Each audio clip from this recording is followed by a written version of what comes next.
Oggi a Mestre generazioni, quindi focus sull'Europa, sui diritti, sul confronto intergenerazionale. Sì, oggi ci teniamo particolarmente alla giornata di oggi perché rappresenta un punto fermo per noi, da qui non si torna indietro. Firmiamo oggi un protocollo con la rete degli studenti e con l'Unione degli Universitari che in un qualche modo racconta un po', vuole fare il punto sulla storia e sul rapporto che abbiamo avuto nel corso di questi anni e lo vuole trasformare in un progetto regionale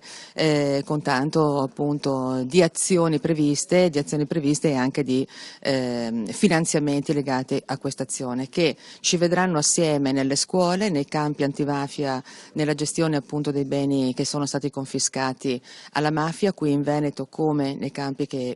a cui diamo contributo anche al sud. Insomma, il tema è che vogliamo mettere a disposizione il nostro sapere, il nostro saper fare, ma anche la nostra storia, sia individuale che collettiva, come sindacato dei pensionati, perché pensiamo che abbiamo ancora molto da dare, ma abbiamo anche ancora molto da ricevere. Un'iniziativa organizzata dallo SPI del Veneto, la rete degli studenti medi del Veneto e le 3 associazioni universitarie, Unione degli Universitari di Verona, Padova e Venezia,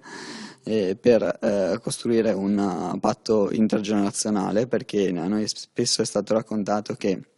le nostre generazioni si trovano in conflitto, i giovani non trovano lavoro perché è colpa della generazione precedente. Noi crediamo che questo tipo di lettura non sia completamente corretta, perché si possono intraprendere altre vie, altre strade dove le generazioni messe a confronto possono produrre dei buoni